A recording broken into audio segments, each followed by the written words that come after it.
পারে যে যেই বান্দাটা মদখোর, গাঁজাখোর, সুদখোর, ঘুষখোর সে নামাজ পড়তেছে, নামাজের মাধ্যমে আল্লাহ তাআলা কোনো একদিন তার এই সুদ ঘুষ থেকে বিরত করে দিবেন। হতে পারে তার এই নামাজটাকে সুদ ঘুষ থেকে বিরত রাইখা তার একদম দিনদার আল্লাহওয়ালা বানায় দিবে।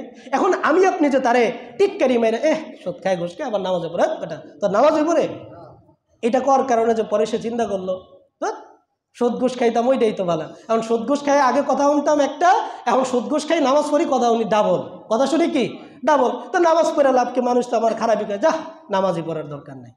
আমাদের সমাজে তো একটা খোঁচা তো আছেই, একজন সুদ খায়, ঘুষ খায়, বা তার টাকার মধ্যে হারাম খাবার দাবার আছে বা হারাম কামাই আছে, সে যদি কোনো রকমে মসজিদে আসে, দেখ সুদ খায়, ঘুষ খায়, আবার নামাজও পড়ে, বেটা তোর নামাজই পড়ে, সুদ খায়, ঘুষ খায়, আবার নামাজও পড়ে, এই সামনের কাতারে নামাজ পড়ে, আবার কামটা দেখছো ভাই। এখন ধরেন আমি সুদ খাইছি, এটা একটা গুনাহ। এখন আল্লাহ বলছে যে কেউ যদি মদ খায়, আল্লাহ রাসূল বলছে মদ খাইলে 40 দিন নামাজ কি হয় না, কবুল হয় না। আবার যার গায়ের মধ্যে যার দৈহিক গঠন হয়েছে সুদ ঘুষের টাকা পয়সা দিয়া, ওই শরীর দিয়া, ওই কাপড় দিয়া কি হয় না, ইবাদত কবুল হয় না। এই জিনিসটা যে কত খারাপ, এটা আল্লাহ রাসূল আমাদেরকে এইভাবে বুঝাইছেন। এখন আল্লাহ বলছে কবুল করবেন না, জানি না আল্লাহ কি হিসাবে বলছে, এটা আল্লাহ ভালো জানেন। হয়তো এটা ধমকি স্বরূপ, অথবা এটার খারাপই বোঝানোর জন্য, অথবা আসলে হয়তো কবুল করবেন না, এটা আল্লাহ ভালো জানেন। কিন্তু দিন শেষে এই নিয়মটা কার, আল্লাহর না মানুষের?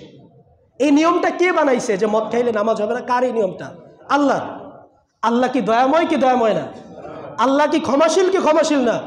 আল্লাহ যদি তার নিয়ম বহির্ভূতভাবে, তার বানানো নিয়মের বাহিরে গিয়ে যদি আল্লাহ তার কোনো বান্দার নামাজ কবুল করে, আমার আপনার কোনো সমস্যা আছে?